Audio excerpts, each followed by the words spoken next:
আসসালামু আলাইকুম এভরিওয়ান। সামনে আসছে মাহে রমজান মাস, আর এই রমজান মাস উপলক্ষে সবাইকে অগ্রিম স্বাগতম জানাচ্ছি। আমার আজকের রেসিপিটা হচ্ছে রমজান মাসের ইফতারি উপলক্ষে। কোনো রকম বাটাবাটি ঝামেলা ছাড়াই এই পাকোড়াটা তৈরি করছি, এবং এই ডালের পাকোড়া হবে মুসমুসে, খেতেও হবে দারুণ সুস্বাদু। তাই এখানে আমি 1 কাপ ডাল পানিতে ভিজিয়ে, এই যে দেখতে পাচ্ছেন এরকম করে পরিষ্কার করে ধুয়ে নিয়েছি। আর ডালটা ভিজিয়ে রাখার পরে নরম হয়ে গেছে। আমি এখানে আধা ঘন্টা মতো ডাল ভিজিয়ে রেখেছিলাম। এখন একটি ডিম দিলাম প্রথমে, এরপর দিয়ে দিচ্ছি বেসন। এখানে আমি হাফ কাপ বেসন দিলাম এবং হাফ কাপের একটু কম চালের গুঁড়া দিলাম। এখন হলুদ গুঁড়া, মরিচ গুঁড়া, লবণ দিলাম পরিমাণ মতো, পাঁচফোড়ন গুঁড়া দিলাম, গরম মশলার গুঁড়া দিলাম, জিরা বাটা এবং রসুন বাটা দিলাম, আদা বাটা দিলাম। এখন কাঁচা মরিচ কুচি দিয়ে দিলাম,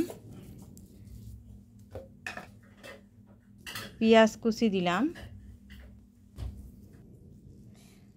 ধনিয়া পাতা কুচি দিলাম।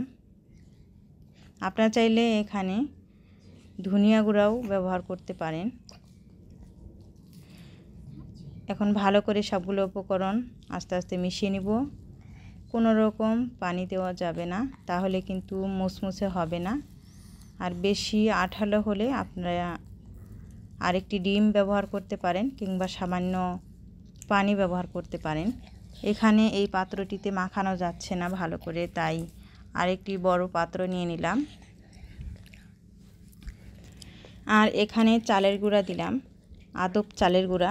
আপনারা কিন্তু সিদ্ধ চালের গুঁড়া এখানে দিবেন না, তাহলে কিন্তু মুসমুসে হবে না।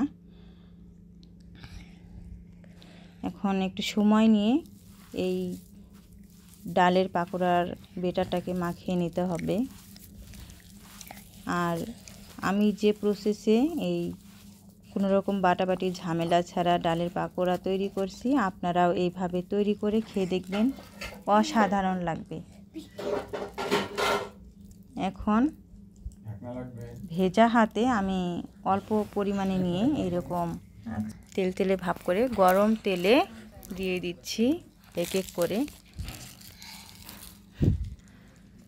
যখন নিচপাশটা ভাজা হবে তখন আমি উল্টে পাল্টে নিব।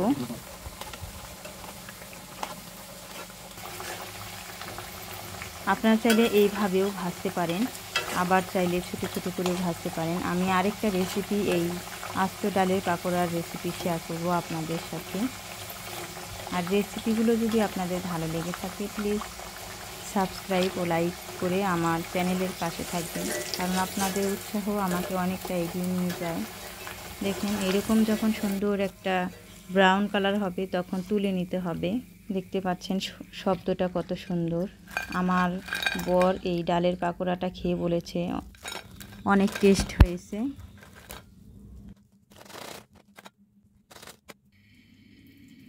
এখন ছোট ছোট করে দিয়ে দিচ্ছি। ইফতারের সময় আপনারা যে যেরকম পারেন, চাইলে গোল করে চ্যাপ্টা করে বা এরকম ছোট ছোট করেও এই আস্ত ডালের পাকোড়াটা তৈরি করতে পারেন। এটা হবে মুসমুসে, গোল গোল করে যে পাকোড়াটা আমি তৈরি করলাম আস্ত ডালের পাকোড়া, সেটাও হবে মুসমুসে, এবং এরকম ছোট ছোট করে যেটা তৈরি করলাম এটাও হবে খুব মুসমুসে। যখন সুন্দর একটা কালার আসবে তখন আপনারা তুলে নেবেন। তো আস্ত ডালের পাকোড়া আমি দুইভাবে দেখালাম, দেখতে পাচ্ছেন সবগুলো উপকরণ কিন্তু একই হবে, আর দুইভাবে আপনারা তৈরি করতে পারেন। কত সুন্দর শব্দ। আর এটার ভেতরটাও হবে সিদ্ধ, অনেক সুন্দর। আর চুলার আঁচ অবশ্যই আপনারা মিডিয়াম টু লোতে রাখবেন, হাই হিটে ভাজবেন না, তাহলে কিন্তু ভেতরটা সিদ্ধ হবে না। তো এভরিওয়ান, আজকের মতো এখানেই রেসিপিটা শেষ করলাম। সবাই ভালো থাকবেন, সুস্থ থাকবেন, আমার জন্য দোয়া করবেন। আল্লাহ হাফেজ।